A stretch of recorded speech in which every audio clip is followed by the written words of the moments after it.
Say what you will about Clay Helton and USC, but they make things interesting and they play exciting football. Maybe they don't belong in the college football playoff. Maybe they don't belong playing the elite teams in college football, but they make it exciting. And here they are back at it again in the Pac-12 championship game against Oregon. Glad to have you on the line, MarkRogersTV, the voice of college football, as we will run down and take in the final 4.5 minutes from the Coliseum in the Pac-12 championship game. USC in a familiar spot. They're down 7 to Oregon, 31-24. Kedon Slovis just had about the millionth pass batted down that he's had batted down tonight. I was going to bring that up, and right on cue, Kedon Slovis has another pass batted down. So either Oregon's defensive front is really good at batting down passes, or Kedon Slovis is telegraphing his passes, because he doesn't deliver it underneath, and he's a pretty tall guy. But Oregon practically batted down another pass, but Slovis got it out to Tyler Vaughns for the first down. So here's USC back at it. They are driving at midfield, and we've got 4 minutes left in the game, down by a touchdown against Oregon in the Pac-12 championship game. So it seems to not matter who USC plays. They can play the worst team in the conference, Arizona. They can play seemingly the best team in the conference, Oregon, other than them, and they played the same game. So let's take it in here. Oh, Brew McCoy could not hang on to that one.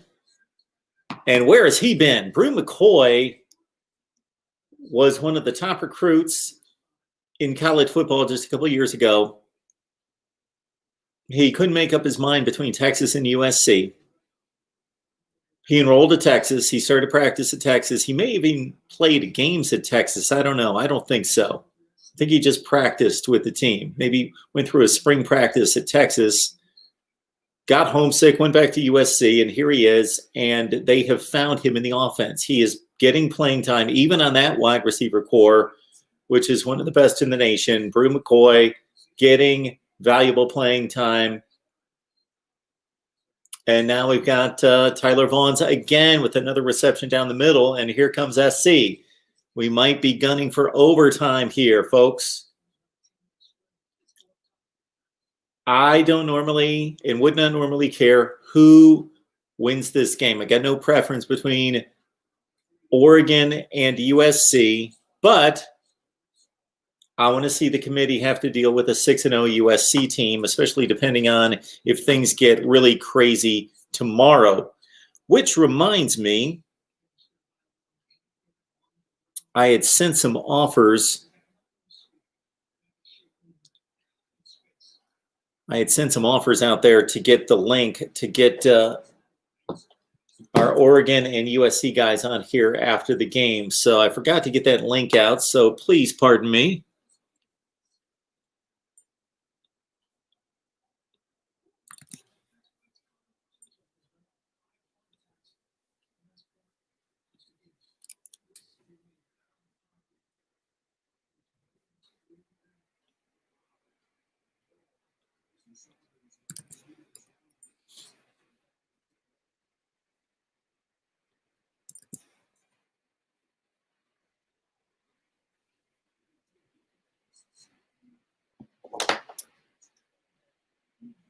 Got an Oregon man down. All right, let's see who's in the chat. 3rd and 8 for Slovis and USC. We got a review. I missed that play, so I don't know what they're reviewing.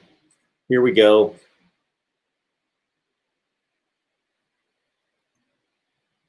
Oh, he might have picked that ball off. That's what we're looking at here, huh?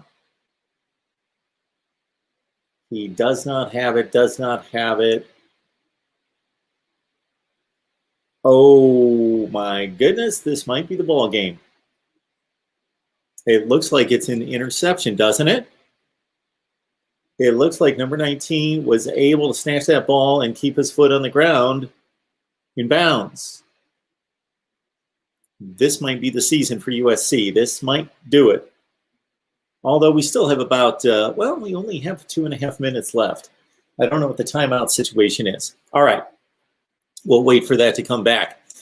John Sarian, good to see you. Tony Elliott interviewing with Auburn Group on Sunday. We'll keep an eye on that. Zach Klein, how do you think Nebraska played and how Adrian came back and played? I was mostly watching this game. I did check out that game. I had them both on DVR, so I was going back and forth during the timeouts and during the commercials. So I have seen the first half of the Nebraska-Rutgers game. I didn't watch the second half in which most of the points were scored. I am up to 14-7 Rutgers. So Adrian Martinez, through the first half of play, not played well. He fumbled 3 times. Ball intercepted by Oregon. 2:47 left. Oregon's got the ball up 7. USC has 2 timeouts. So they will get the ball back as long as they can stop Oregon. Nice interception. So Zach, Adrian Martinez through the first half of play did not play well. He was loose with the football, held on to the football too long, threw some bad passes, threw an interception in the end zone in which I don't know what he was doing. It was a tremendous play by, let me look at my notes, Christian Izzian made a one-handed, like Odell Beckham Jr. kind of interception in the back of the end zone, but I don't know where Adrian Martinez thought he was going to fit that ball, and that was a poor play. So through one half, not impressed with Adrian Martinez tonight. Matthew says Adrian played well outside of 4 turnovers, just can't seem to get past the turnover bug. Well, you can't turn over the ball and win games, not 4 times. And even outside the 4 interceptions, again, I got to watch the second half. I saw the rushing yardage totals for Adrian. They're impressive. So he must have really gashed Rutgers in the second half. Samuel Haskins, I'm convinced Tom Herman and Clay Helton are the same person.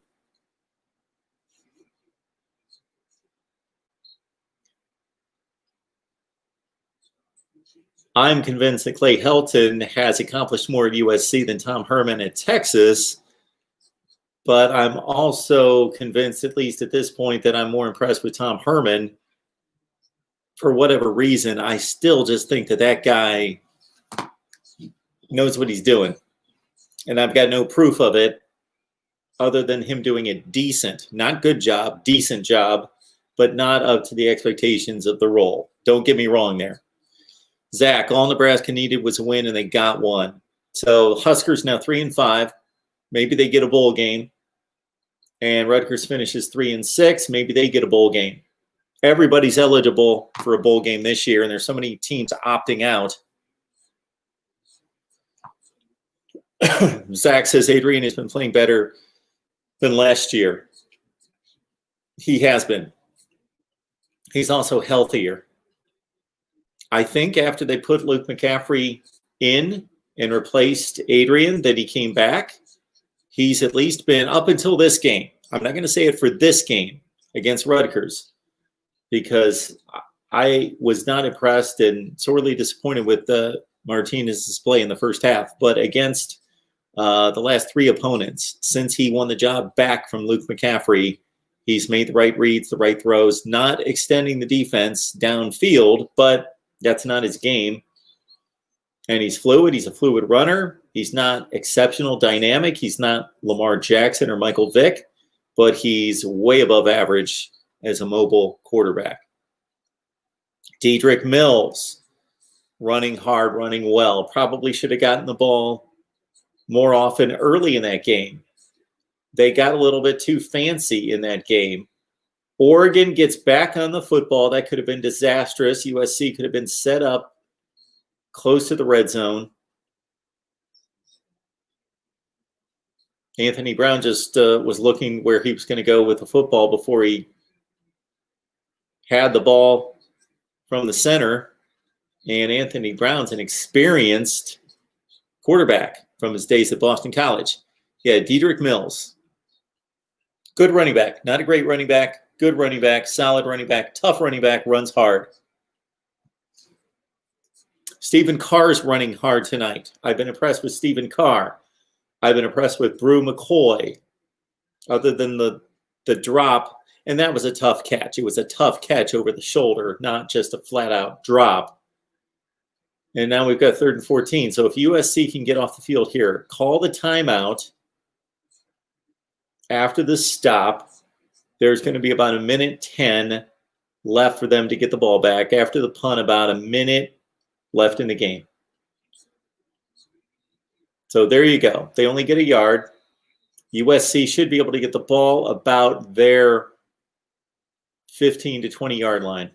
So USC is going to have to cover 85 yards in 1 minute, less than a minute. I guess they're not going to. Oh, was that their? They didn't have a timeout. My bad. I thought USC had one more timeout.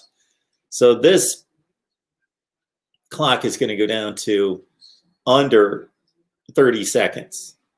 USC is going to get the ball back with 25 seconds left and have to go the length of the field.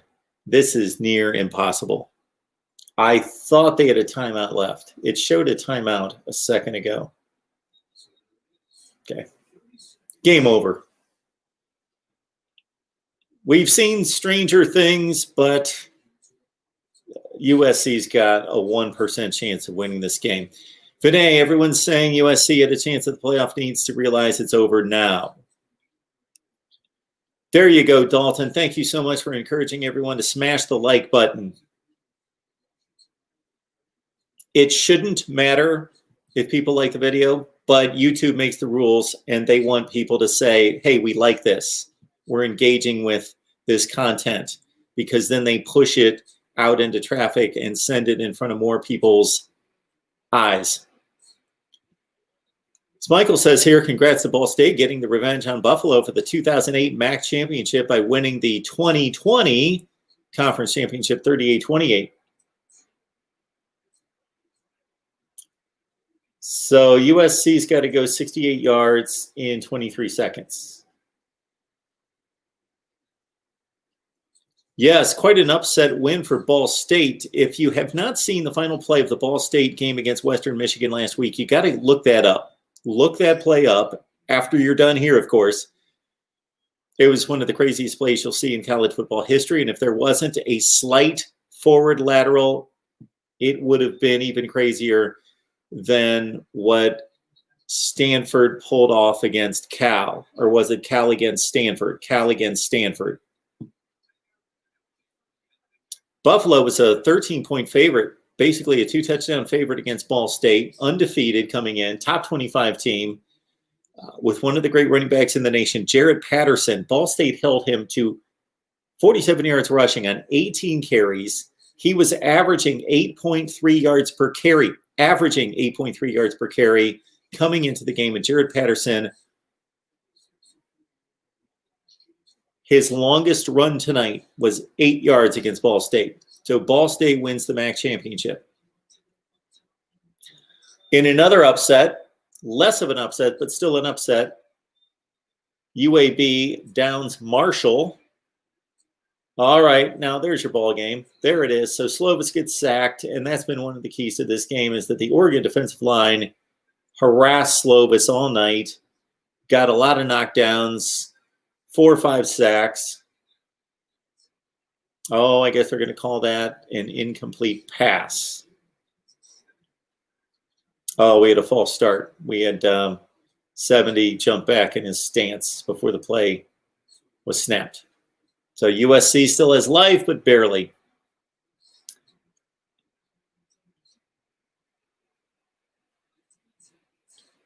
Always Irish.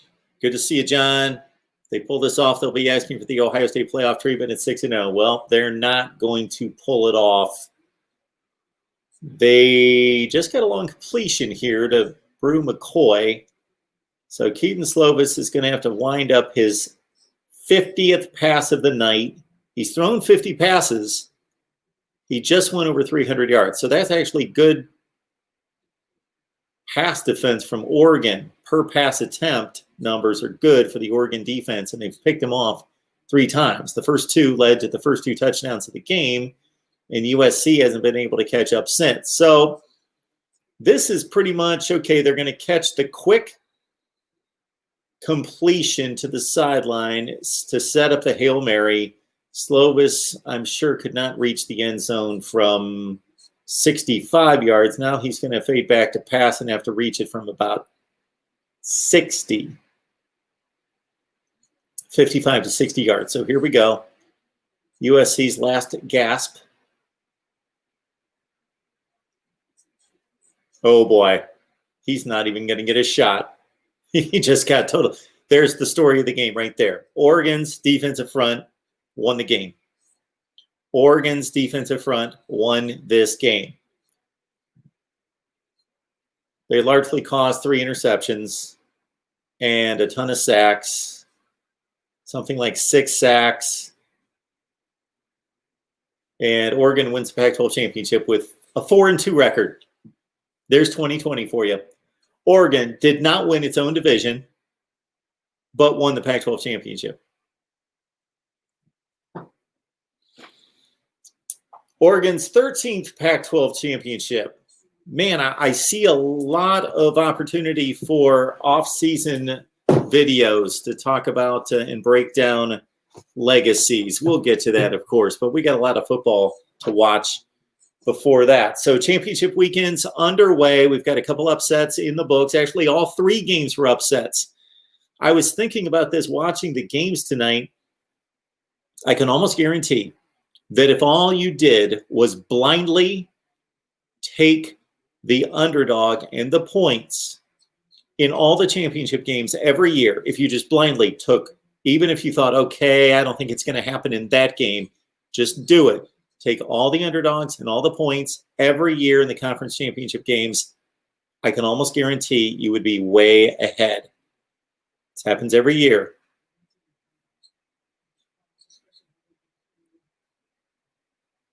Ball State won as a 13-point dog outright.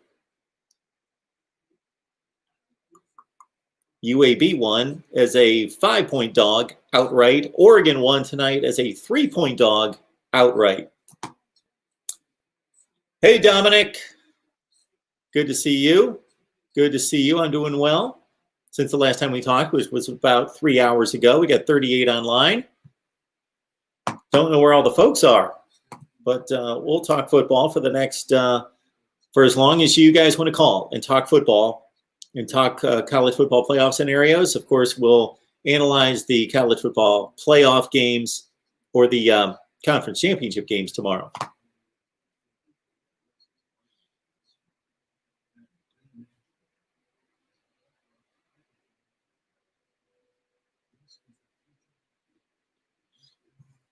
Harlord asking what I think of Nebraska's win. I did not see the second half of the game. I watched the first half. I was impressed with the defense, not impressed with the offense. I've got a slew of notes here. So here we go. This is just first half analysis. I've yet to watch the second half.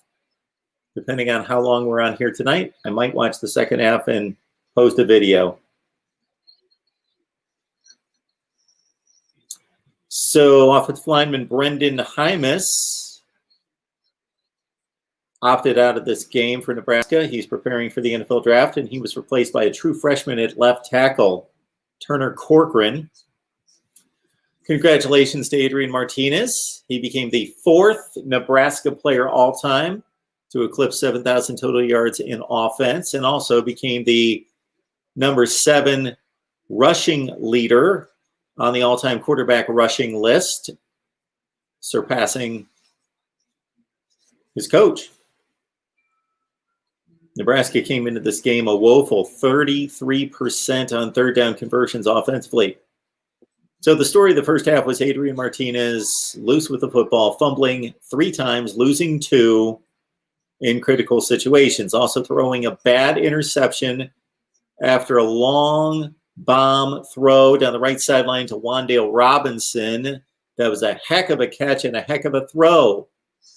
Over the shoulder, beautiful throw, beautiful catch to Wan'Dale Robinson.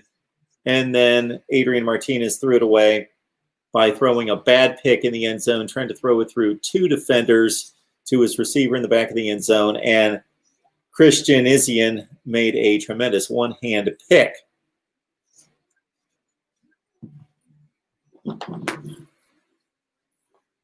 Oh,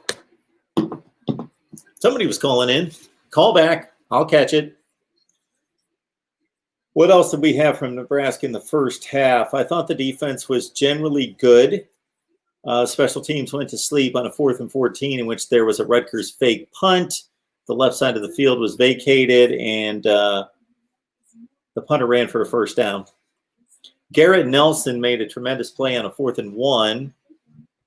Tremendous play out of Garrett Nelson on a 4th and 1 that stopped Rutgers at midfield. And I'm just going to have to take in the second half when most of the points were scored in this game, because the last I saw, Rutgers was up 14-7. So that's the part of the game that I critiqued. Please turn down the audio in the background, caller. But you're on the line. Turn down, my friend. Hey, I appreciate it. Oh, hey, David. How are you? I'm good. And yourself? It's good to hear from you. I'm doing well. Hey, let's talk about the CFP matchups. Let's do it. I think Ohio State's a shoo-in. I don't understand the debate about all this. What's your take on that? A shoo-in if they win tomorrow, of course. So yeah. I mean, yeah, of course. Yeah. Well, okay. So are you saying that they're a shoo-in based on what the committee's already shown us, or that they should be a shoo-in? Those are two different things. I'm going to say, okay, Mark. I'm a Notre Dame fan, but I'll tell you, my feeling is that they've earned that, and that they have also maybe see people always will talk about strength of schedule, but they were not given the opportunity to demonstrate the strength of schedule. Correct. Correct. So I felt like for the teams that they played outside of Indiana, they blew everybody out. And the thing about Indiana, they had them blown out. But I don't know what happened in the second half. That's just madness. But what I'm getting at is that I think Ohio State is a shoo-in. To me, they're a shoo-in. And I think that the halftime score for Northwestern tomorrow will be like 45-7. And they'll cruise in the back half. They'll let some of the second and third team guys get in there and get some touches. And if the score, kind of closes a little bit tighter, it's only because they'll be having guys in there that haven't really got a chance to play. What's your thoughts? Well, I think Nebraska. I've got Nebraska in the brain from. I'm looking at so many Nebraska questions in the live chat, and I was watching Nebraska tonight. I think that Northwestern is going to put up a better fight than certainly my Ohio State panel on our call-in show, on our live stream, I should say. They all predicted huge Ohio State blowouts. And I think Northwestern is going to give them a game. Now, I'm not talking about down to the wire game. I'm talking about, I think it's going to be something in the range of 34-17. It's going to be a decent game. Ohio State's going to have a 2-score lead most of the way, and they're going to be the better team, but it's not going to be some type of annihilation. Okay, I got you on that. And I've got another question. Okay. So on the front of this ball game, you guys are going to play, or you're going to win, you're going to lose. I'm going to shift this over to recruiting. You had one of the most outstanding, outlandish recruiting classes ever put together by mankind, right? Mm-hmm. And looking at it next year, you're on the same track to do the same thing. What does this say for Ohio State football? I mean, I think, like, for me, being a Notre Dame fan, like, how ever would we ever stack up with them? Because we can't. What I'm saying about Ohio State football is you're becoming the nouveau riche as where Alabama was stacking the talent. You're ready to supplant them. I mean, is that amazing or what? Well, I don't necessarily think that's the case because Alabama's recruiting still is arguably the best in the country. So the two classes in comparing Ohio State and Alabama are pretty indistinguishable. Well, I mean, that's true, but what we're getting at is that, and it depends on composite rankings and team rankings, but what I saw with Alabama and Ohio State, Alabama on team rankings is based on total number of players, 5-star athletes, blah, blah, blah, but Ohio State also was right there with them. And the way you're building your recruiting class for next year, it's just madness, man. It's madness because what's happening is you two teams are pacing the distance between the rest of college football, if that makes sense.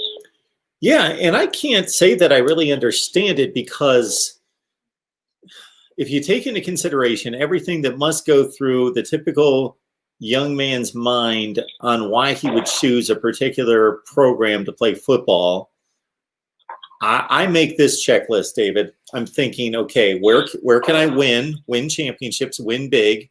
Where can I be developed into an NFL player? Where can I be seen in spotlight games on big stages all the time?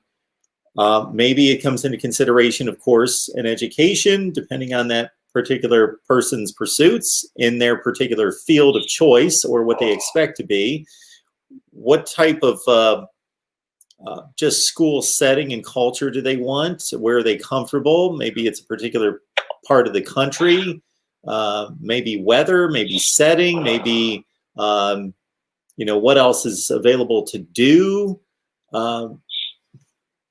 And I don't see I don't see the distinguishing characteristics of Ohio State and Alabama in those areas. So I don't completely get it myself.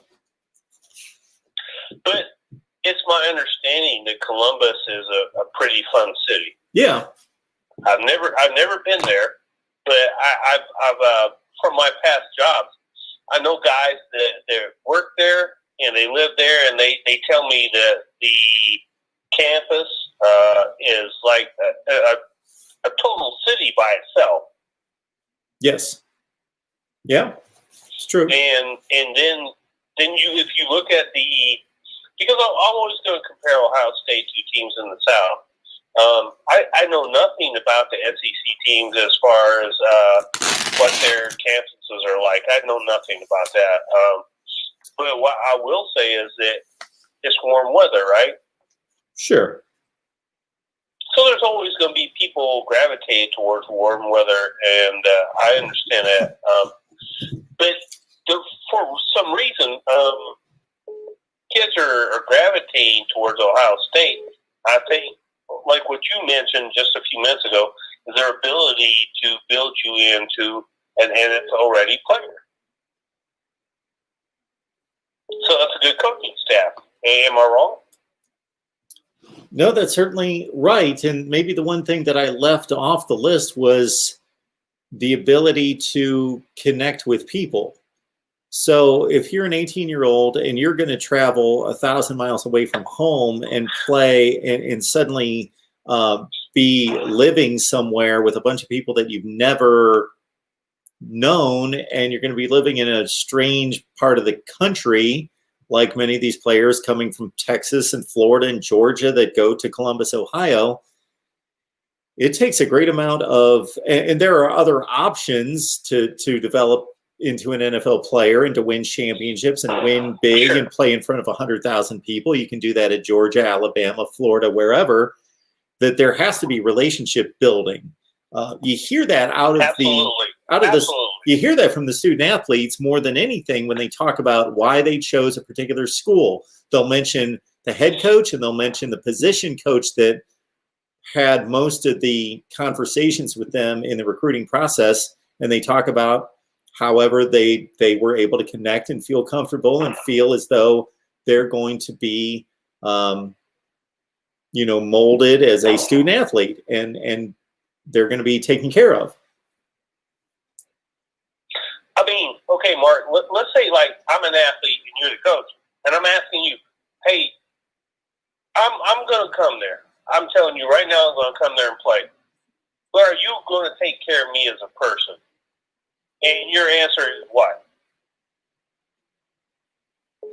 So you're putting me in the place of these football coaches. Well, but I think you know the answer, Mark. Come on, you're a smart guy. Well, of course, the answer is going to be yes. And the biggest evidence of that is to be able to put them in contact with the people that are already there. That's what I would do. I would say, don't take my word for Absolutely. it. I'm going to have that conversation with you and I'll answer all your questions, but I want you to know firsthand that the proof's in the pudding and this is lived out every day. So talk to our current players, talk to our past players, and hear what they have to say. They're the ones that have performed, right? Yes. That makes a lot of sense. And I think, this is the thing that Ohio State's got the secret on right now, especially in the defensive backfield. It's just not that. I'm not alluding to that. The only thing that they've done for Ohio State is put great football players in defensive backfield, but it just happens to be that at this point in time, that is really a moniker for them because that's what they have done. And then you have Chase Young, scoop and score for the Washington Redskins. But Chase Young is a freak athlete, man. He is just like a total badass. He is. Yeah. So I think, like, when you're talking about recruiting, if Mark, like, okay, let's say, like, I'm going to put you on the hot seat again. If you're the head coach, and I'm coming to your school and say, Mark, man, what can you do for me? I like the college.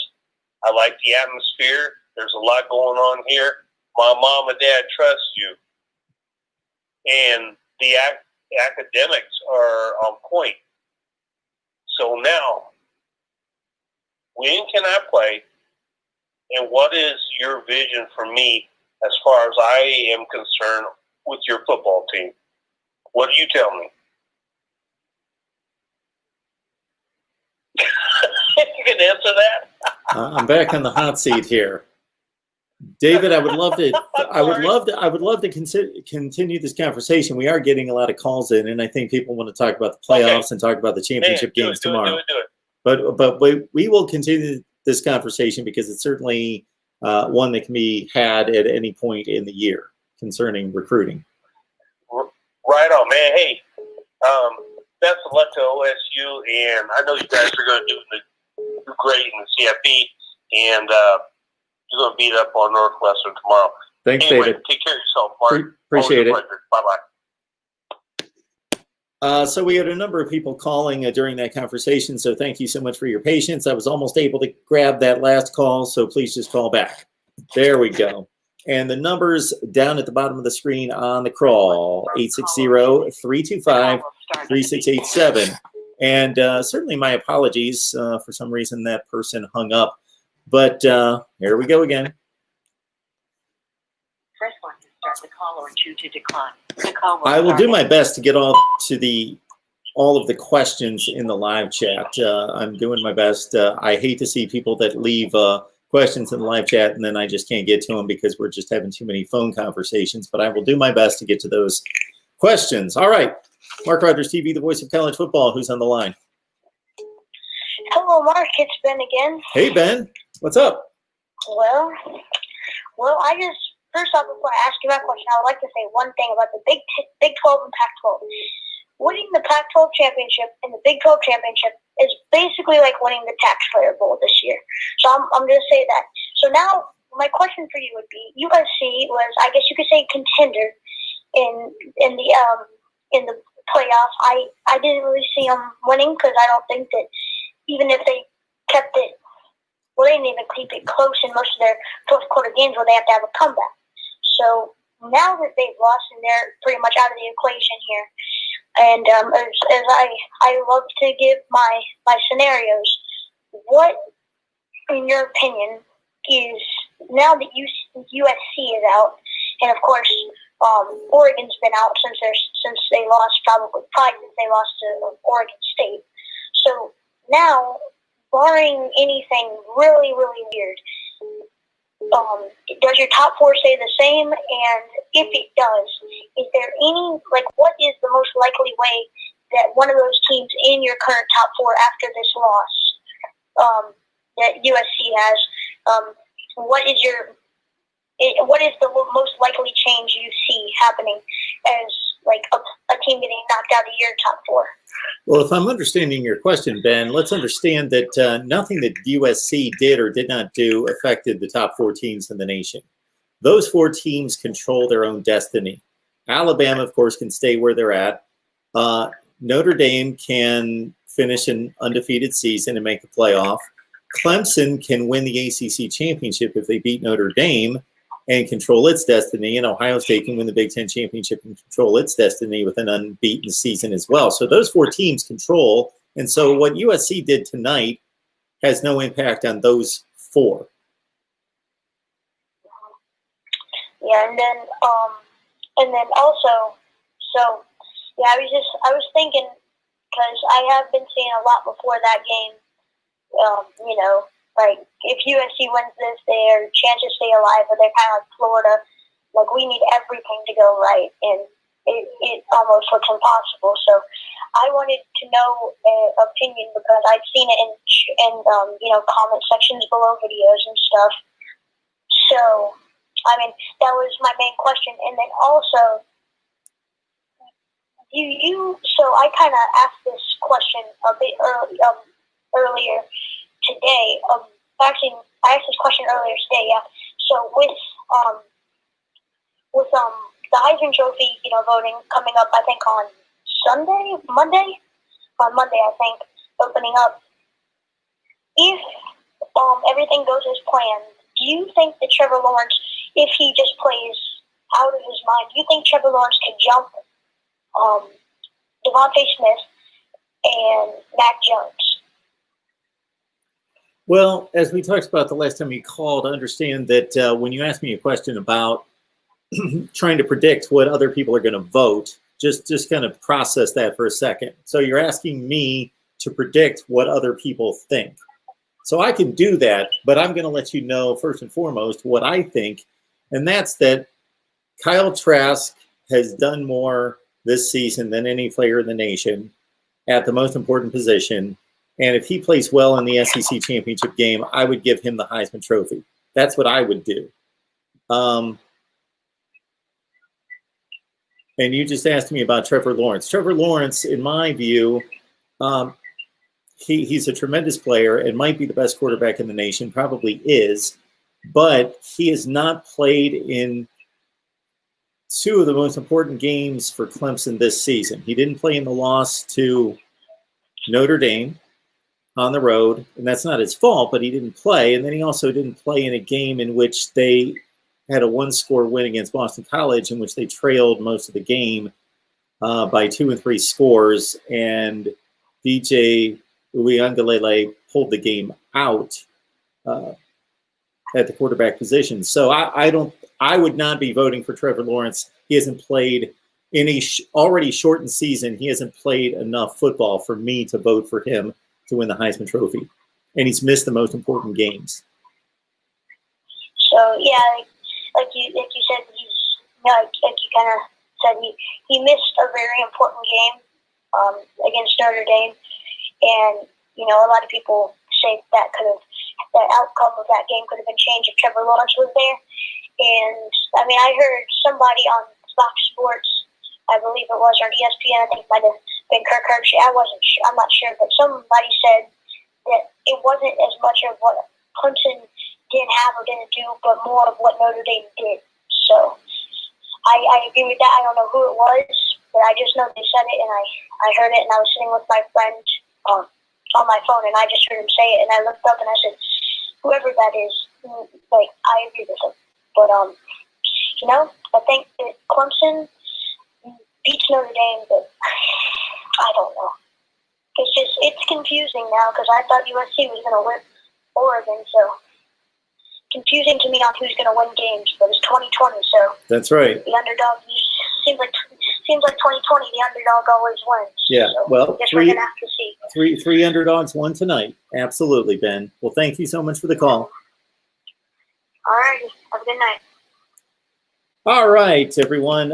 Again, Oregon beats USC 31-24 in the Pac-12 championship game to derail any possibility that USC would make it to the college football playoffs. So the Trojans fall to 5-1.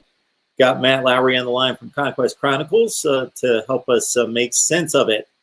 Matt, how you doing tonight? I have a lot to say. Uh-oh. Can't hear you, man. You with I- us? No, that's my bad.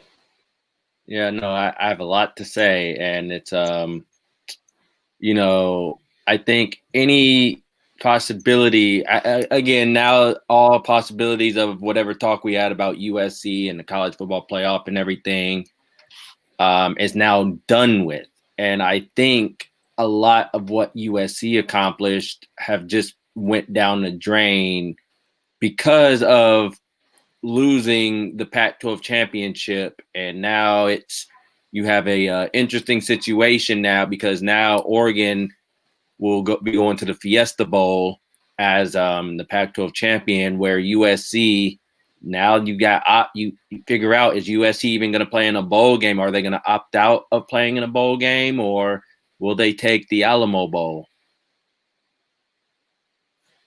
Well, let's get back to the ball game first before we speculate about what the decisions that are going to be made. So Keaton Slovis comes out, throws 2 picks. Oregon uses the short field. They score twice. They're up 14-0. USC came back. They certainly had their shots to win the game, but they never were able to come all the way back. I thought Drake London had another great game. I thought Brew McCoy made some plays. We saw him more heavily involved in the offense than ever before. And we saw Stephen Carr also running hard and being with Malapai out of the game, being more heavily used. So your thoughts about USC offense and defense?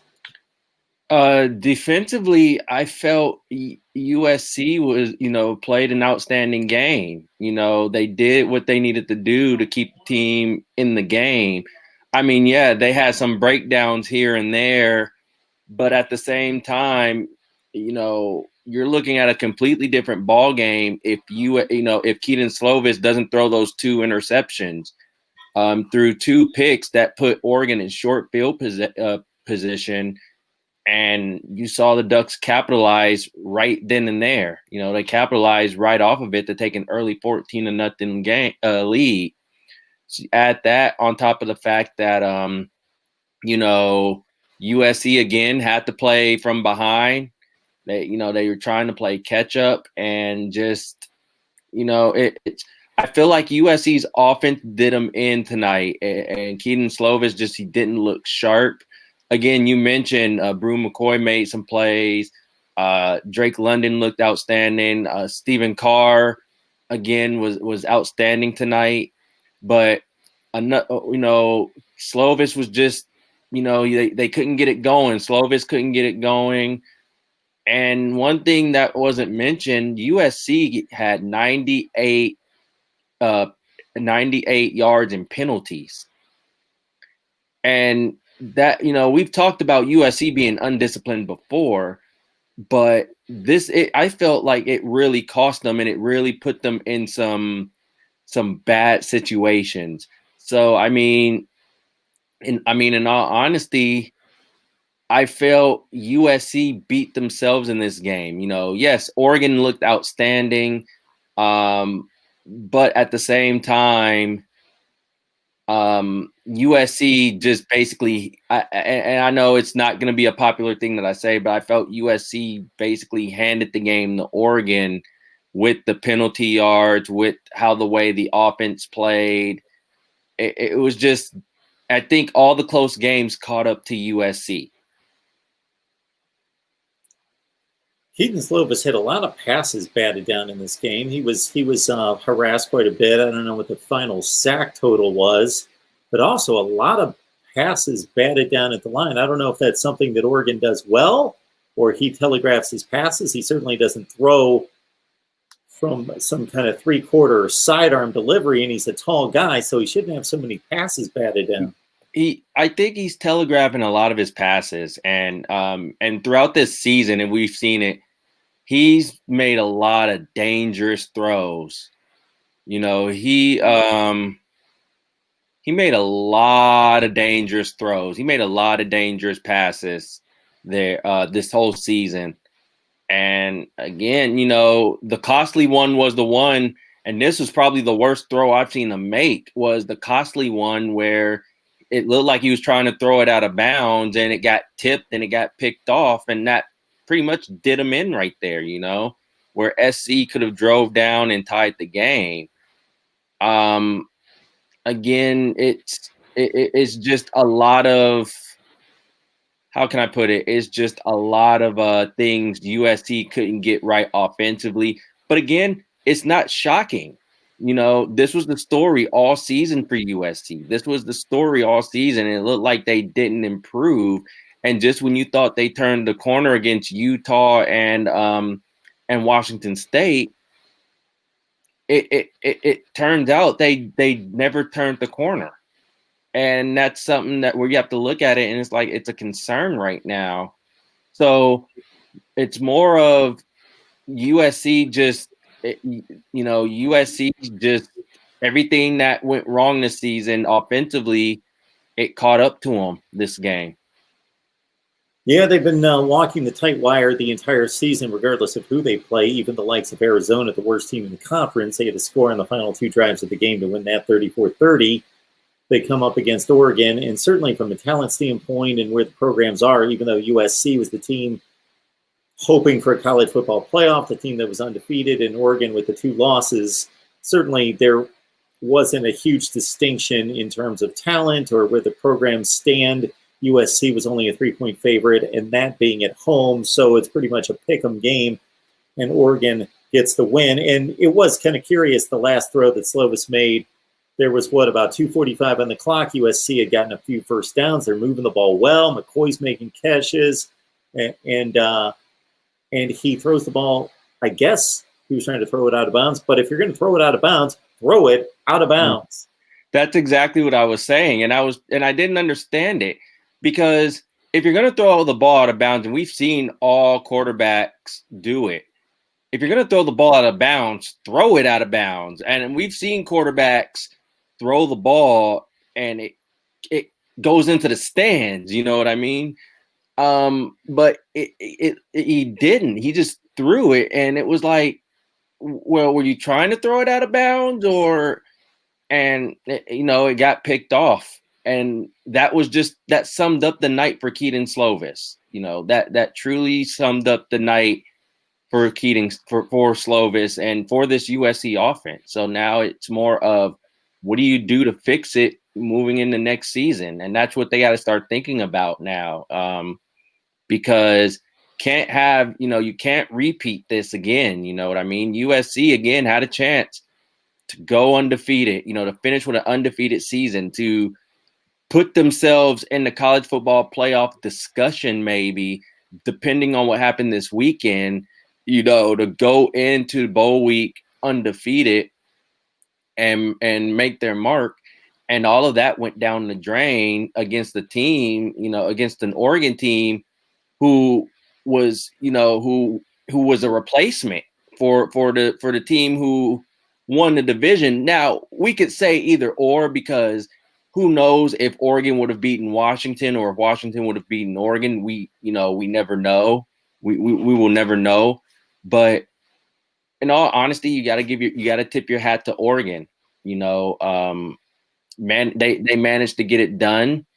That's it's the second year in a row that they defeat USC inside the Coliseum and celebrate it on the Coliseum turf. And for Oregon, they're looking at it like they're now the marquee program, even though they went 4-2 with back-to-back losses in the to Cal and Oregon State. Now that's all. I guess you could say all of that is forgiven now. Now that you won the Pac-12 championship. So I mean, USC had a chance, and we've seen it. They've had videos. They've talked about taking back the West. Well, you had your chance, and now you basically they dropped it. Well, it goes to show us what 2020 is all about, that a team can finish in second place in their own division and still win the conference championship. So that's what happened with Oregon, of course. With Washington unable to play, they got the chance to play in the Pac-12 title game. And Jimmy Lake made the comment as Washington head coach this week and said, hey, we weren't able to play. They're playing in the conference championship. If they win, they're a legit champion. But that's what we've got this season. And I've got to think, hearing from a lot of USC folks, that they got the worst of both worlds this season in a sense, because their team played well, but didn't win the Pac-12 championship, which most likely will keep Clay Helton in play, since they did have a good season, but not good enough to extend to a Pac-12 or a college football playoff appearance. But Clay Helton retains his job, I'm sure, after a 5-1 season. So do you have any kind of possible clues as to what USC will decide about postseason play? Clay Helton said in the press conference that he has no clue what he wants to do or what the team's going to do. He said he hasn't thought that far. He hasn't thought about it yet. If you're USC, you really have to think about this, and you really got to think about this from this standpoint. If USC does get invited to the Holiday Bowl, how many of the draft eligible Trojans are going to play that game? That's something that you have to think about.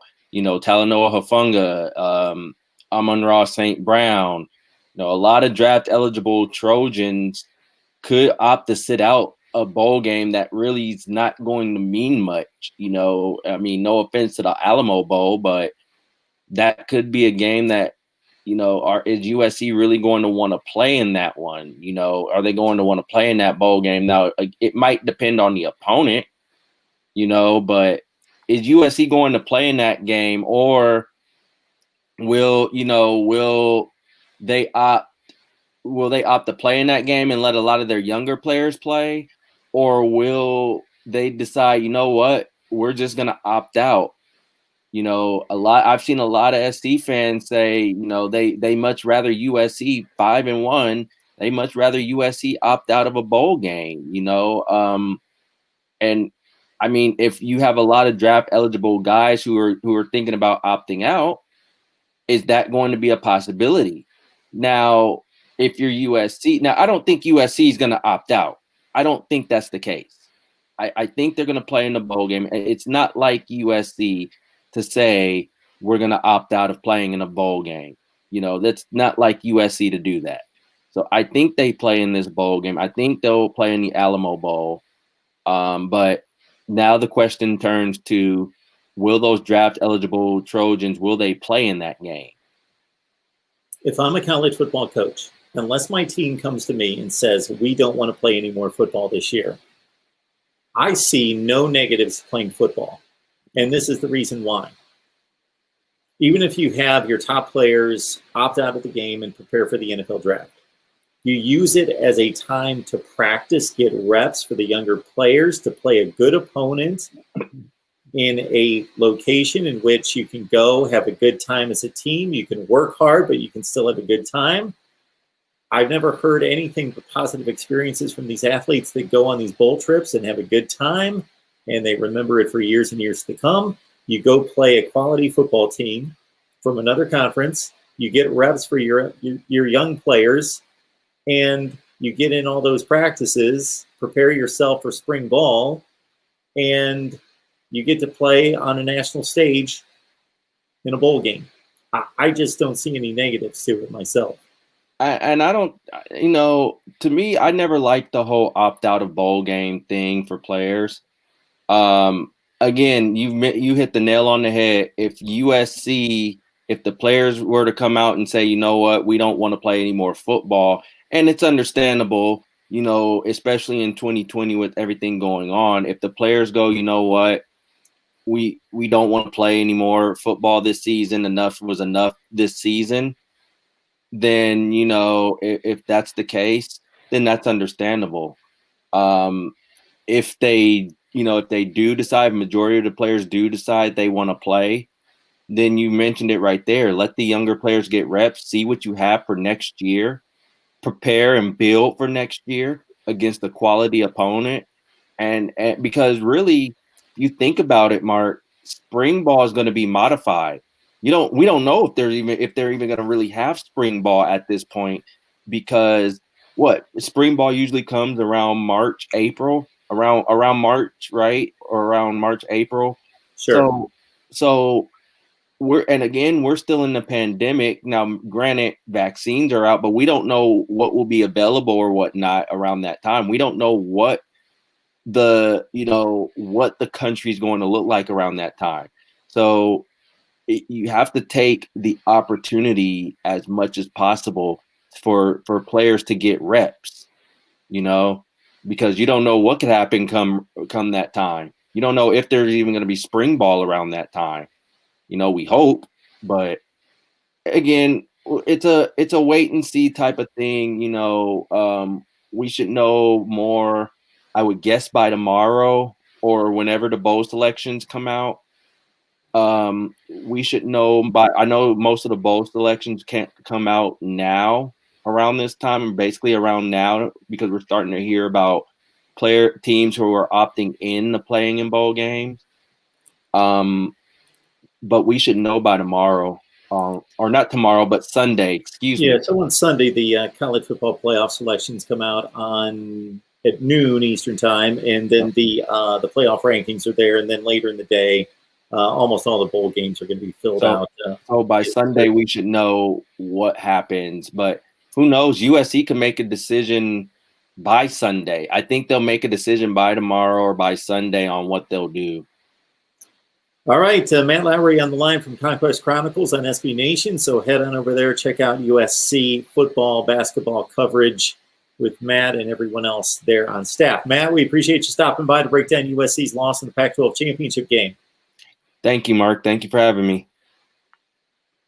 All right, had a few phone calls come in during the conversation with Matt, so please call back 860-325-3687. And before I put the call-in number back on the crawl on the bottom of the screen, want to direct your attention to what's on the bottom of the screen. So I'm sure most of you have already finished up your online shopping, because basically, unless you want to pay through the nose to get it shipped in a day or two, the time has already passed to do that. But I'm sure you're going to be sending items back for return, and you're going to be back on Amazon, because people are on Amazon in this country at an alarming rate. It's amazing. We are dependent on Amazon. So if you're going to depend on Amazon to do your shopping, then please use the link in the description section of any of the videos. It's the same exact shopping experience, so please help build the channel by grabbing the link in the description section to shop on Amazon. Mark Rogers TV, the voice of college football, who's on the line? Mark Rogers, the voice of college football. This is Dave Greenfield. How you doing, sir? Hey, Dave. I'm doing well. What's up? Excellent. Sorry, my phone died on me earlier. That's why we got cut off. I wanted to kind of just close out real quick with what I was saying, just to wrap up my point on the greatest Ohio State recruiting classes, just real quick, if I can close out my point on that. Sure. Cooper's 96 with Casson Moyer, Michael Wiley, David Boston. Earl Bruce, 84. Chris Carter, Chris Spielman. Woody Hayes, 1967. By the way, Jack Tatum, Jim Stillwagon, Rex Kern helped produce his national title team. Three best Buckeye recruiting classes ever for Hayes, Cooper, Bruce, Tressel, and Meyer. Meyer's 2013. Speaking Bosa. What do you think? Well, off the top of my head, that sounds to be in order. I'd have to go year to year and start adding it up and looking at it. But off the top of my head, that seems to be very accurate.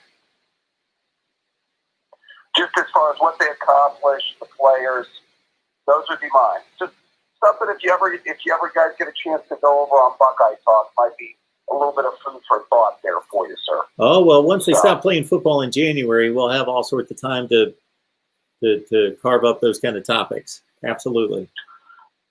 Wanted to comment on the games tonight real quick.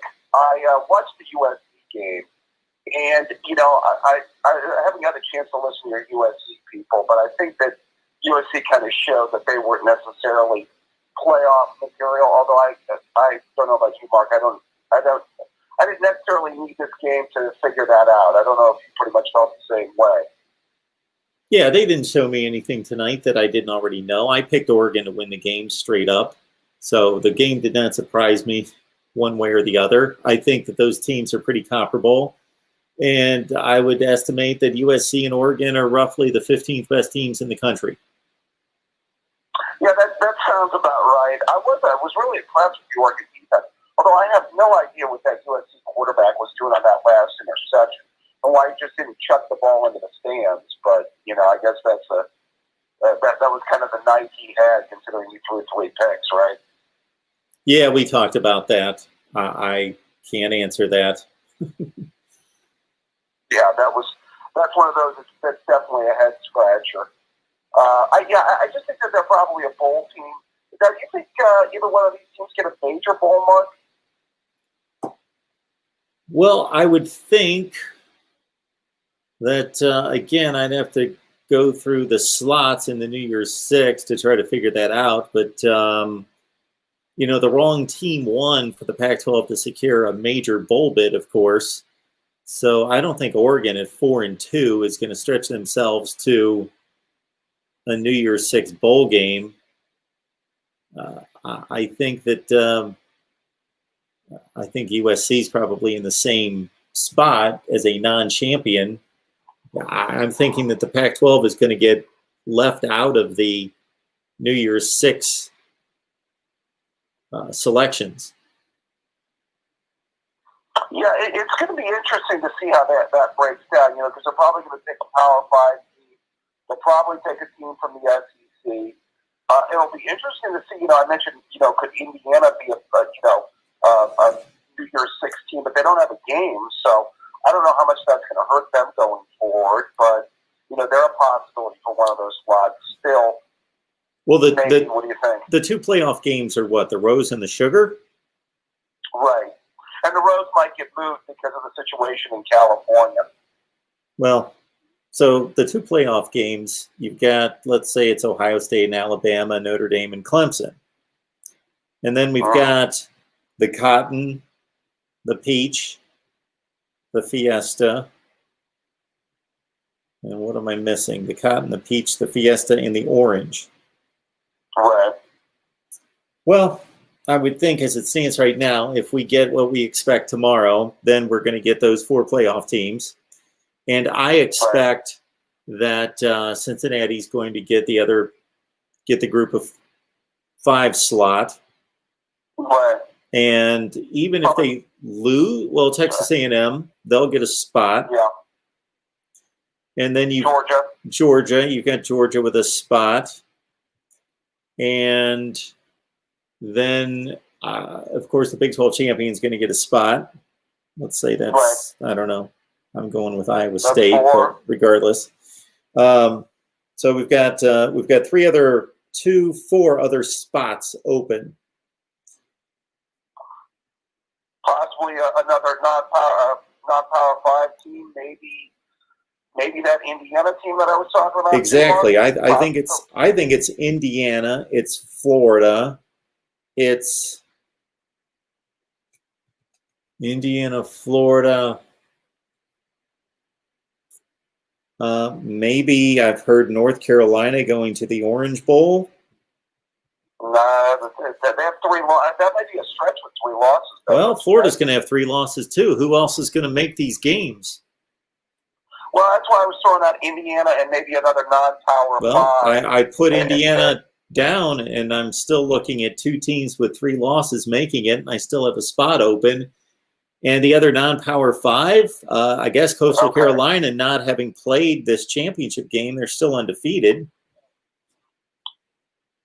Who are we missing here? We've got the 4 playoff teams. Then in the other 8 spots, we've got Texas A&M, Cincinnati, Georgia, Indiana, Iowa State, Florida, North Carolina, Coastal Carolina. Yeah, and you're pretty much confident that they won't take a Pac-12 team. So neither one of those teams from tonight are making it. I don't think so. You know, USC was 13 in the rankings, and then they just lost. And yeah, I mean, they'd have gotten a spot if they'd have won tonight, I'm sure, but now that's probably out the window. Is there a stipulation that all the Power 5 champions make a New Year's Six bowl game? If that's the case, then Oregon's obviously there. Yeah. Then we can knock out North Carolina. That's probably Oregon going to the Fiesta Bowl against maybe Iowa State or Oklahoma. Yeah, could they take the second place team from the Big 12? Could they take an Iowa State or North Carolina or Oklahoma if they lose even? Sure. I don't think. Well, maybe. Well, yeah, that's a possibility.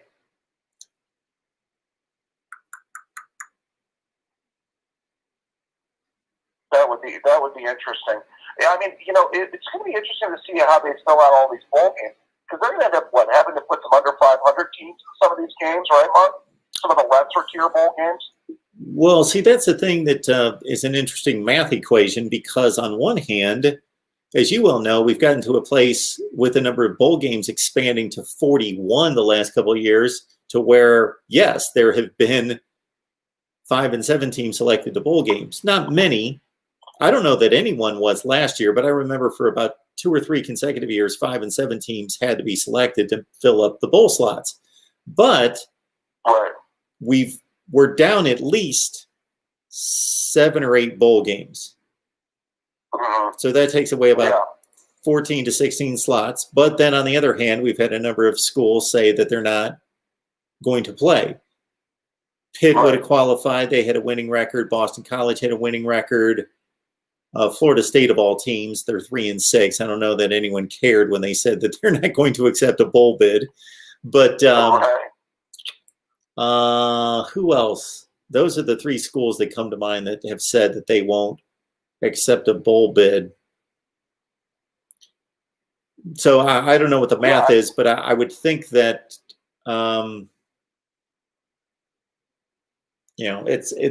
there would be a couple teams that would be selected as non-winning teams. Yes. Right. Yeah, I mean, you just to fill out the slots, because you really just don't have numbers, I would think, to fill out all the slots, unless you start taking under 500 teams from some of these conferences. I just don't see how you do the rest. But, I mean, I think the interesting thing is if the players starting to opt out, obviously we don't know what the situation will be with the testing. So, I mean, it could throw some of these. I would not doubt if we see some bowl game cancellations going forward, would you?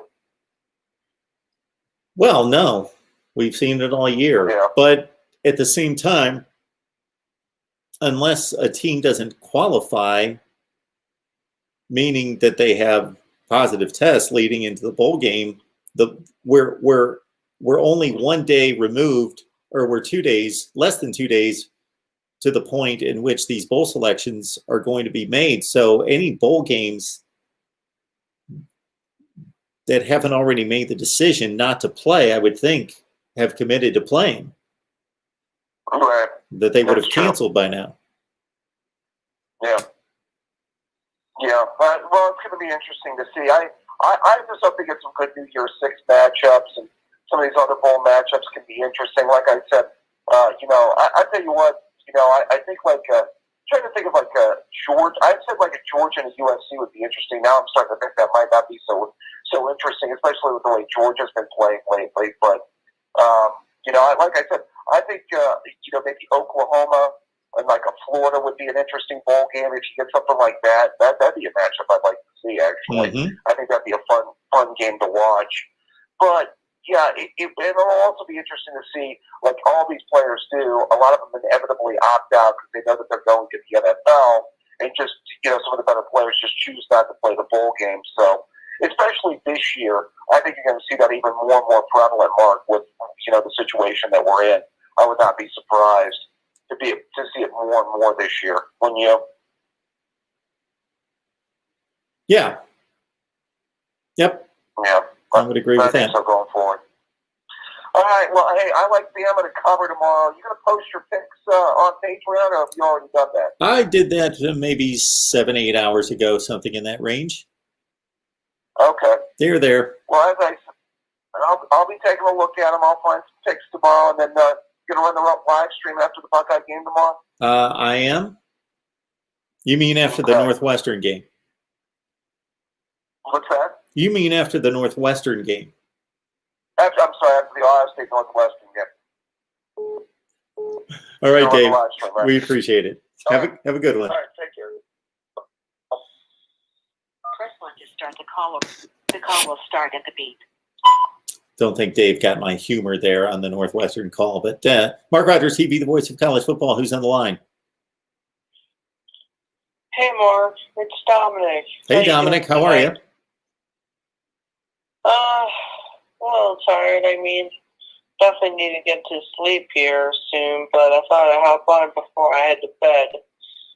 And I'm talking about the Oregon USC game, which was pretty good in my opinion. I watched it.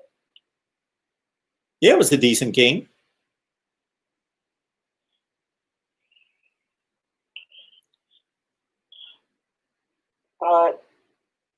USC lost. Does that mean they're out of the playoffs, or do they still have a chance?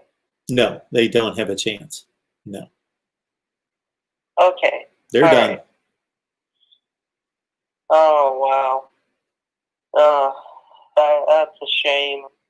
They did really well this season up until now, which that's it for them.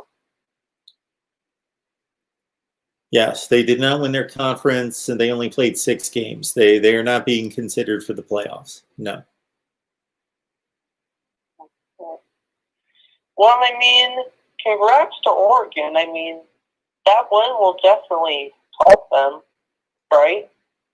Help them get in the playoffs if they still have a chance. I mean, No, I know they haven't won their Oregon's conference. not going to the playoffs. No. Oregon's 4-2. Okay, they're not going to the playoffs. So both teams are not in. No. Which is correct. Okay. But, man, what a decent game that was. I mean, I picked USC, but yeah, it was a they decent lost game. 31-24. Yep, that was the score. Yeah, it was a decent game. Yeah, I mean, good job for Oregon. Right, well, I'm going to head off to bed. Thanks, Dominic. Appreciate that call.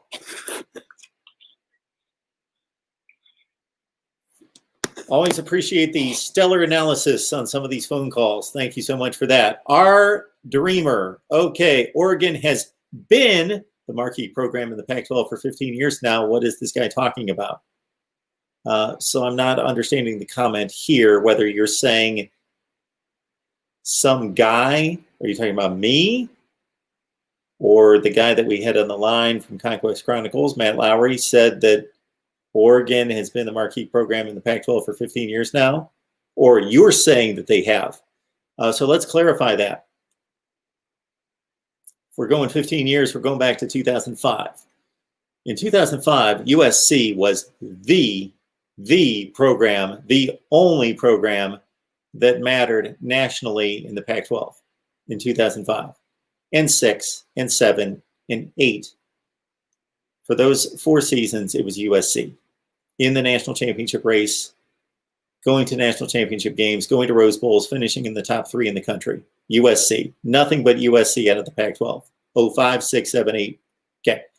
2009, Chip Kelly took his Oregon Ducks to the Rose Bowl. They won the Pac-12. They lost to Ohio State in the Rose Bowl. But that began a streak in which Pete Carroll, of course, left USC after 09 And Oregon was the best team in the Pac-12 in 09, 10, 11, in that range. And then Stanford, under Jim Harbaugh, of course, elevated to Oregon's tier and challenged the Ducks. But Oregon was basically on top of the Pac-12 in 09, 10, 11, 12, 13, 14, in that range, going to the national championship games in 10 and 14.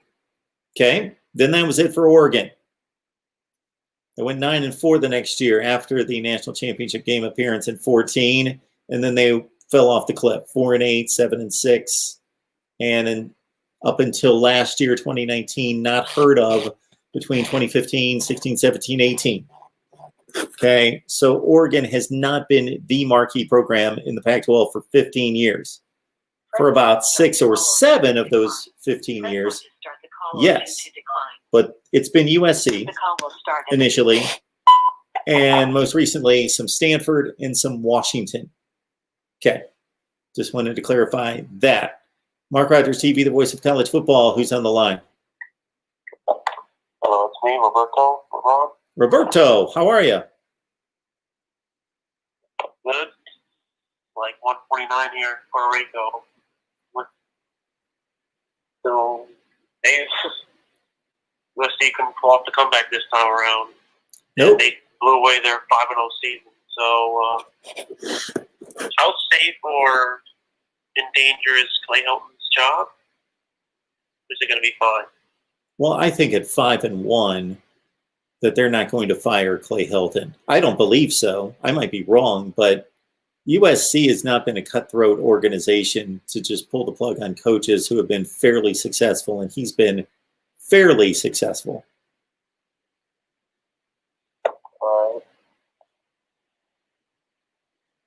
No. No.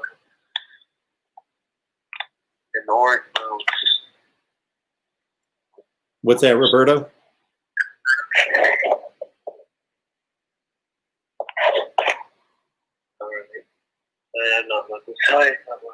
Anything else, Roberto?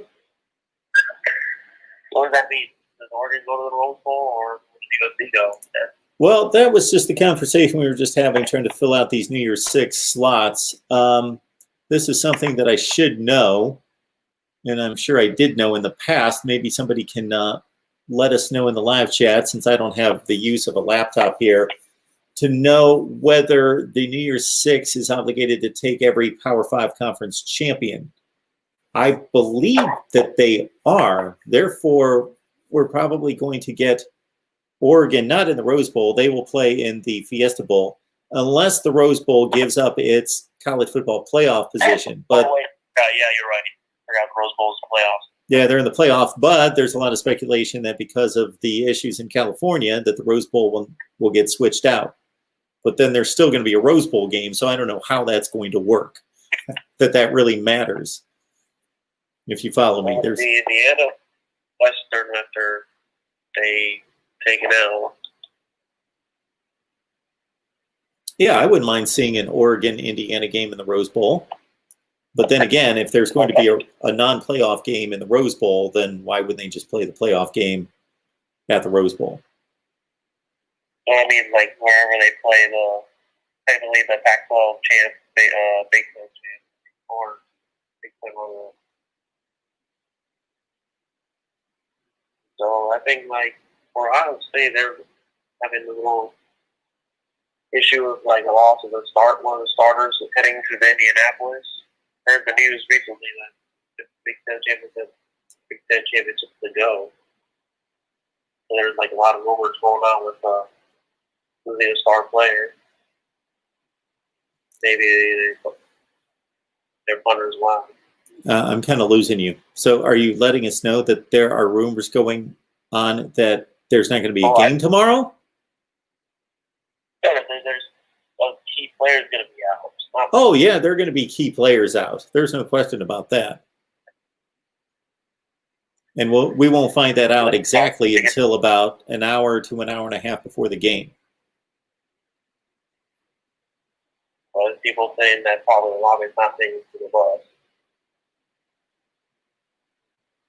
That's what I heard from social media. Yeah, I've seen that from a lot of people. Mm-hmm. I mean, more reps, more catches to Fleming or Jameson. And I've not seen him do much since like the Miami and Ohio game where he forced the whole defense for a touchdown. Yeah, Olave is a great player, but certainly that would be the one unit on the field in which Ohio State could suffer the losses more than any other unit on the field. That would be the one where you would say, if you're going to lose 2 players, let it be the wide receivers. Yeah, we were very loaded. We get to see more. We get to see the young guys show. I just hope that Davidson Williams would really light it up, or maybe the Paul to get a chance. All right, you got a pick for the game? You know what it is. Well, you got a score for us. Like Ryan Day. Oh, my scoreboard? I think Ryan Day's going to let them go loose, go all out. Probably 48-10 or 52-10 or 52-17. Okay, 40-10, 52-10, or 52-17. Okay, got it. Yeah, the Leafs shut down Peyton Ramsey before last year. Sure, it's not going to be 48-17 or maybe 40 to. I would say 40-17. All right, sounds good, Roberto. Probably going to be dangerous in the run game. All right, that's all. Thanks for the call, man. Have a good one. Love when people say, when asked for a prediction, they give you like 3 scores and say it's going to be like 40-10 or 52-10 or 52-17. Like those are the only score options there are, and it couldn't be anything in between there. Anyway, saw Cheryl make a comment in the live chat, just noticing all the new people that we see. And she said, "Where have you been?" I think she said, "Where y'all been?" I stopped saying y'all. I never even got used to saying y'all for the 7 years that I lived in Mississippi. It just never. Now my little son there at the time. Now he's a big son, 24. But at the time, he picked up the Southern accent like that. We couldn't believe that he was in a house of Northerners, Midwesterners, and he had a Southern accent. It was hilarious. But where y'all been? Y'all need to know that we talk college football here every day, not just in December, not just September through January, every day, 24/7, 365. This could be June, and I will be sitting here talking college football with you. And once that national championship game ends, we will continue the college football talk on through the off season, and we will post so many videos concerning historical rankings and perspectives and top 10 at each position and all those sorts of videos that you'll want to keep it locked in here at Mark Rogers TV, the voice of college football. I will remind everyone that the Super Chat's on, and you've got the ability to, of course, help us build the channel. You can catch me at Venmo, PayPal, and Cash App as well.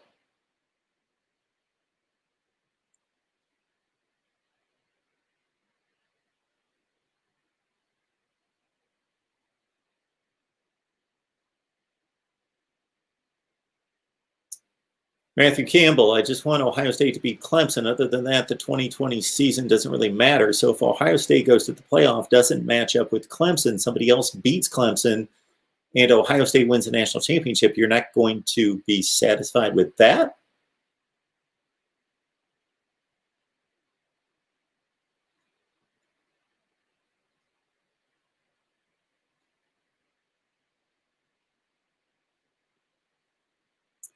Anything else here?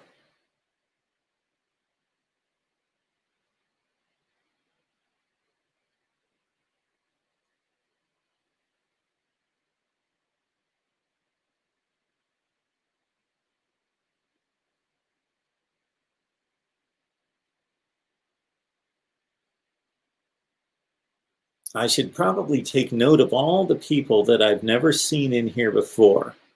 We've got a voice in the choir. Welcome to Mark Rogers TV, the voice of college football. Would love to know who you root for. It might be the Hawkeyes and how long you've been watching.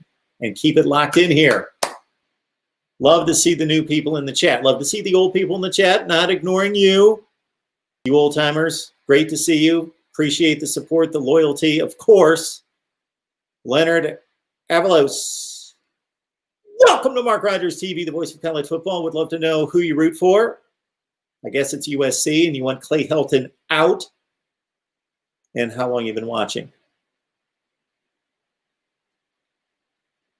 Kingslayer. Welcome to Mark Rogers TV, the voice of college football. Hello, fellow amazing college football fans. Let us know who you root for and how long you've been watching. I'm always fascinated to know how long people have been watching. Because some people start talking and interacting immediately. So I see their handle for the first time and I ask them how long they've been watching and they'll say, 3 days. Just found you 3 days ago. Other people, I'll see them and talk to them for the first time and interact with them. And I'll say, this is the first time we've talked or you've made any kind of comment, right? And they'll say, yes. And then I'll ask, how long have you been watching? And they'll say, 3 years.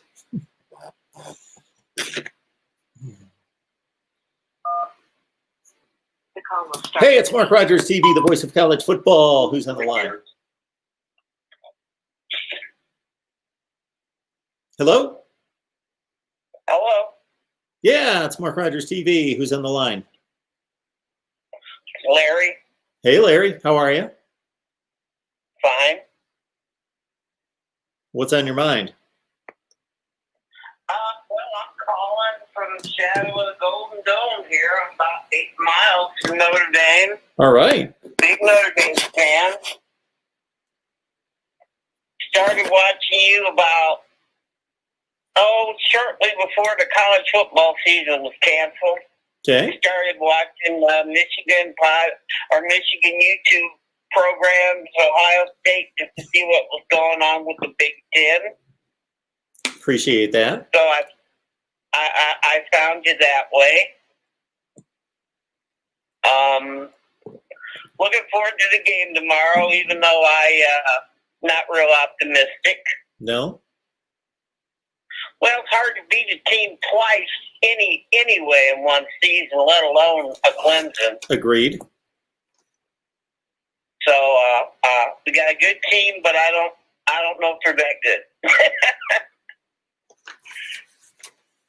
I'm a realistic Notre Dame fan. But you should still be able to make the college football playoff. Yeah, that's if Kelly decides we're going to play in the Rose Bowl. You know, there's talk that if there's no fans, the Notre Dame players are the ones that really don't want to go if there's no family in the stand. I was curious about that. So that didn't come from Brian Kelly. He's just conveying what the players' sentiments are. Definitely. Okay. At least that's what the talk around town here is. Interesting. The Notre Dame players do not want to play for a college football national championship if the families cannot be in the stands. And I agree with them about the families in the stands. I don't understand that decision whatsoever, but I just can't believe that they would forfeit that opportunity. I don't know if they will, but I mean, that is, what Kelly is saying the players are telling him. I watched his press conference, and that's what he's saying. He's saying it's not coming from him. It's players want their families in the stand wherever they play. Okay. And here in Indiana, it's not like it is out in California. We don't have the kind of restrictions. I mean, if you're in South Bend, as long as you wear a mask, you pretty much go anywhere. Sure. So, I guess, from our standpoint, we don't understand why it's so restrictive out there. Well, I'm not going to get into that. I certainly don't live there and haven't been there in quite a few years. And each state, each local government, specifically the state, has its own policies in regards to hopefully will not make this political. Hopefully, doing what they believe to be best for the citizens there. I get that, but why have the game if you're not gonna allow anybody? Move it. Is all I'm saying. Sure. Move it. I don't know if that's possible. There have been sporting events all over the place over the past 6 to 8 months that have involved no fans, though. So this wouldn't be the first. Yeah. Well, from a Notre Dame fan standpoint, the best thing that could happen, and it won't, but the best thing that could happen would be the Florida upset Bama, Notre Dame beat Clemson. That way Notre Dame moves up to number 1 and they go to the Super Bowl. There you go. Shot, but that's the best outcome for Notre Dame. Okay. All right, Larry. Anything else? No, but thanks for taking my call. I Absolutely. appreciate it. Appreciate the call. Bye-bye. All right. Oregon, again, the Pac-12 champion with a 31-24 win over previously undefeated USC. We got Ryan Winter on the line from Chat Sports 503. Yeah. What's up? Sports Chat. Sports Chat. Yeah, you got it, Mark. You got so many things going on, Mark. How we doing, man? I'm doing well. How are you? Great. We got the quote unquote Pac-12 championship. I just heard the caller there talking about the restrictions. Oh yeah, the governor out here just said we're probably going to be restricted all the way through the summer now. So let's just be careful here. Let's just be careful. So again, the West Coast has a completely different take on a lot of things, including obviously the coronavirus. But it was kind of cool that they, again, just be able to get a game. It couldn't be in Santa Clara, where the game was last year, the Pac-12 championship game.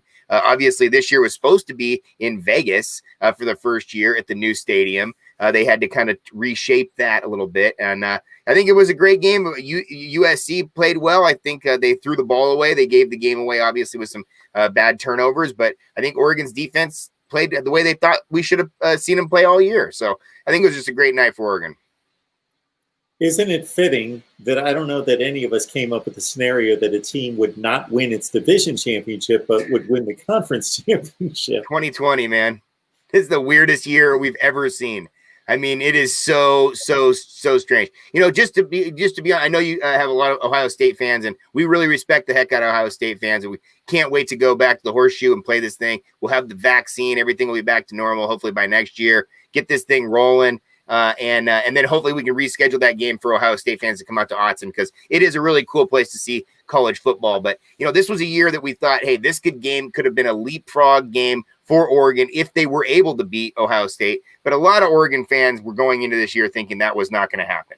They were not thinking it was going to be national championship or bust. They were thinking, hey, let's just see if we can win the North again, get back to ourselves to a position of winning the Pac-12 championship again. And lo and behold, through a wild week of football last week, it happened, and it happened tonight. So we'll take it.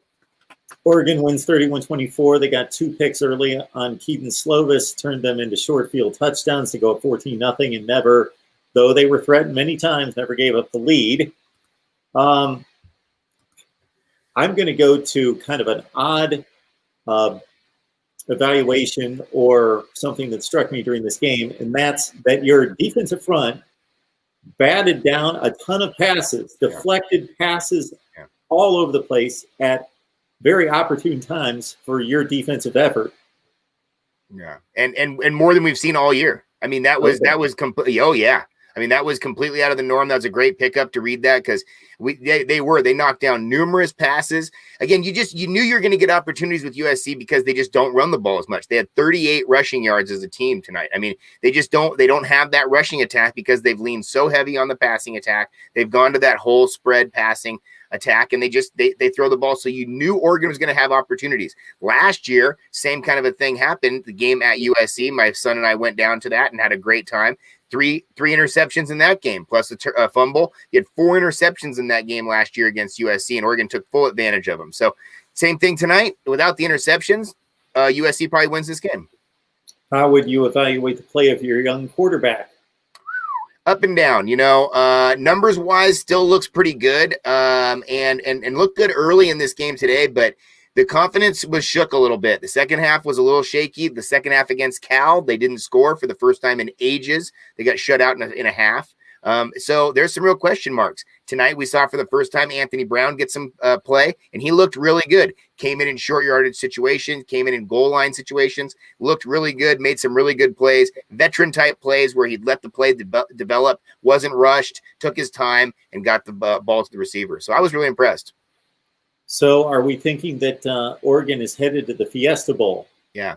Looks like maybe against Iowa State or Oklahoma, whoever has that tie-in. I've also seen Oklahoma maybe playing Florida in the Cotton Bowl or something. And so really don't know yet, but as it says right now, yes. And then it looks like maybe USC get to maybe go to the Alamo Bowl, play Texas or somebody. So I think you have an opportunity for two Pac-12 schools to actually do some damage and actually get a win or two, which might really, really help the conference going into next year. The perception of the conference nationally is so bad right now, and our conference really hasn't done much to rectify it. I mean, obviously, even tonight with the one team that was undefeated gets defeated in the championship game. So, it's a really important year for Oregon and SC. If they can both win out in their bowl games, I think they could do a lot for the Pac-12. Yeah, I am still excited for bowl season, and I always just anticipate that Sunday, which we are just 2 days away from receiving those bowl invitations and seeing who gets matched up against whom, because, again, we see schools get together that otherwise would not play, and it's an exciting time, and hopefully most of them will get played. Well, and it's a great time for fans and families as well. I mean, I heard your caller before talking about Notre Dame and talking about the possibility of not playing in front of their fan and families. We had that situation happen out here on the West Coast where early on they said, hey, we're going to bring the families on. Maybe we have it restricted fans, but the families are going to come. And then at the last second they said, nope, no families, nobody there. Bowl games are a lot about the party and a lot about bringing everybody in. The alumni base in those different areas come out to watch the game, whether it's in Texas or California or Arizona or whatever the case may be. My family's gone to bowl games as far as I can remember. It's just a really fun time. Like you said, this weekend is the weekend where everybody's trying to book plane tickets frantically, trying to get hotel rooms, trying to book their plans because it happens in like a week or two. And this year to not have that is very surreal. So you're telling me that for the average fan, watching 4 and 5 bowl games a day isn't like, sitting there on their couch, taking notes on everything possible so you can do instant analysis and post videos. It's really not like that for everybody.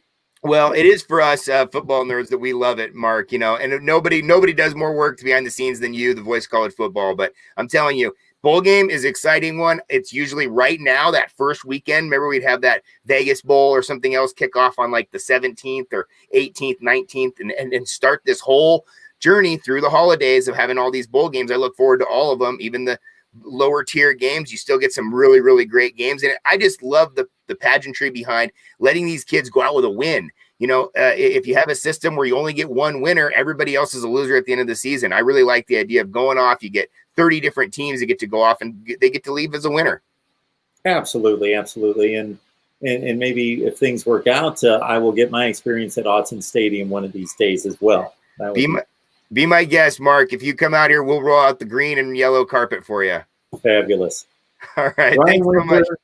503 Sports Chat. Did I get that right, or is it Sports Chat 503? Sports Chat 503. 503 is the old area code of Portland. It's all good in Oregon. Sports Chat, because we try to chat about all different sports, and we're here, man. We're doing it. So thank you guys. Appreciate you so much, Mark, and have fun the rest of the way.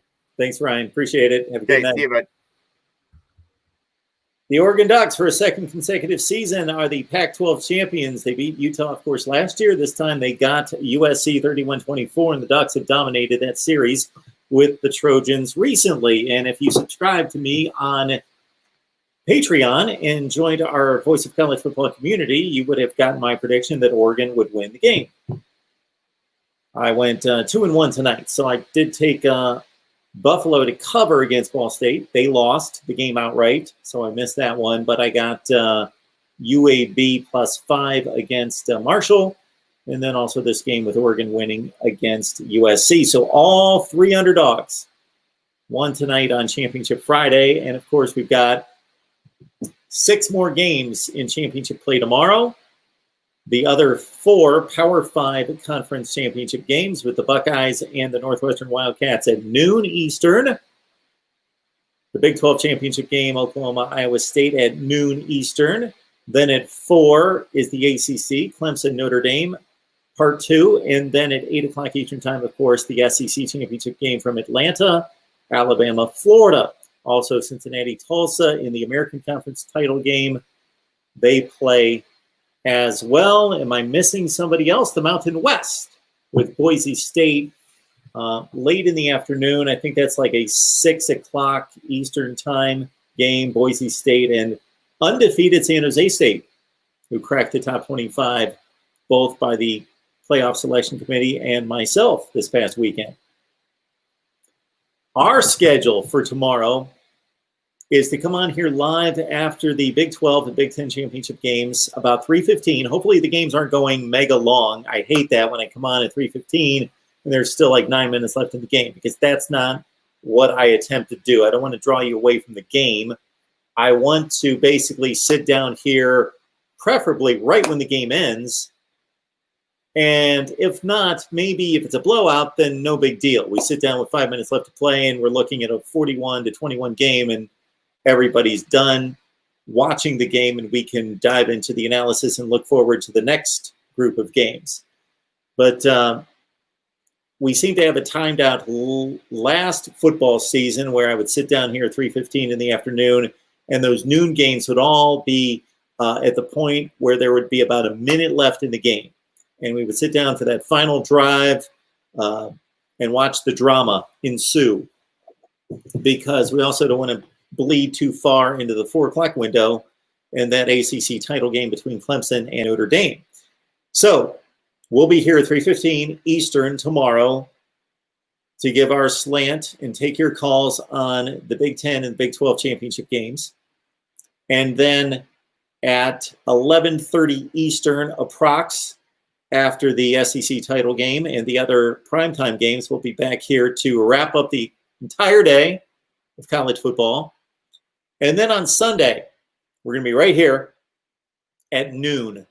Noon Eastern time is when the college football playoff rankings will be unveiled, the final rankings, and of course, the top 4. So we will take your calls, we will watch it together, and then respond. And unless things are just very cut and dry tomorrow, I'm sure I will have much to say. The only thing that may possibly change that would be a Clemson win over Notre Dame, close, an Alabama win, an Ohio State win, and that's likely. But the playoff system still doesn't work.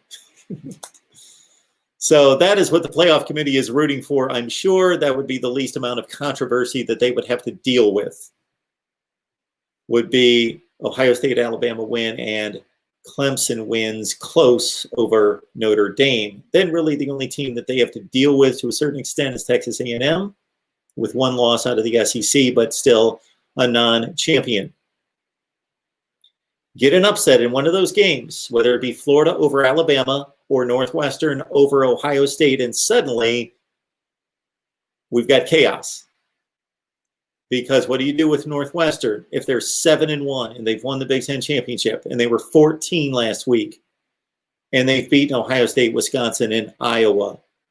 Or what do you do with a scenario? I would love to see this play out. Florida wins the SEC championship. They've got 2 losses, but they're the SEC champion. But Alabama was number 1 and the consensus number 1 and the team that played the best football the entire season for 10 games, but didn't win the SEC. And then you've got Texas A&M, after defeating Tennessee, would be 8-1 with a win over Florida. So if you select Florida and Alabama out of the SEC, then you've got Texas A&M with a legitimate gripe to say, we not only beat Florida, we also have a better record. We've only lost 1 game. They lost 2 games. That's what this LSU-Florida game has set us up for if, and I know it's unthinkable, but I can take you through history and mention the other times in which 17 and 20-point underdogs won in conference championship games. It's not often, but it's happened several times. And if Florida beats Alabama, then we've got serious chaos, let alone if Northwestern beats Ohio State.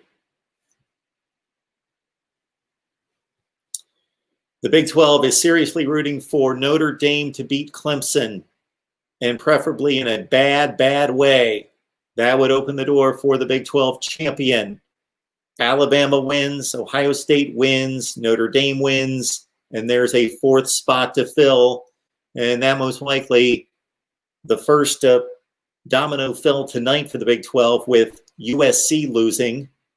So the Pac-12 is out of the way. And the decision would be for the committee to select either a 2-loss Big 12 champion or Cincinnati as probably an undefeated team. If they go ahead and defeat Tulsa as expected as a 2-touchdown favorite tomorrow. And then Texas A&M, if they defeat Tennessee tomorrow as well, I believe they are a 13-point favorite against the Vols. All right, anything else in the chat?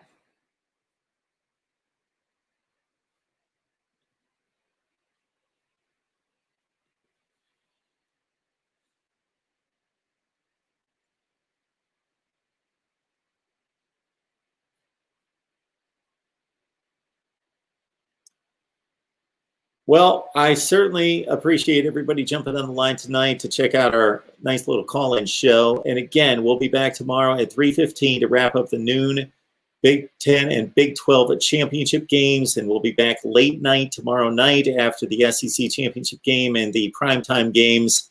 And count your blessings. Despite all this crap that we've had to deal with college football in this pandemic year of 2020, we get extra football on championship weekend. So not just the championship games, but we've got Wisconsin, Minnesota, Texas A&M, Tennessee, all sorts of games out there. I can't even think of them. So there's other games to watch. And so if you get a bad game in one of these conference championship games, you can flip to another game. All right. So we'll be back 3:15 Eastern time tomorrow to wrap up the Big 10 and the Big 12. Late night after the primetime games. And then we'll do our big show on Sunday at noon. Want everybody here to watch with us the unveiling of the college football playoff rankings, 25 all the way up to number 1. And of course, we will respond and take your calls as well right here at Mark Rogers TV, the voice of college football. Thank you so much for your support, your loyalty. Smash that like button on the way out, and we will see you tomorrow.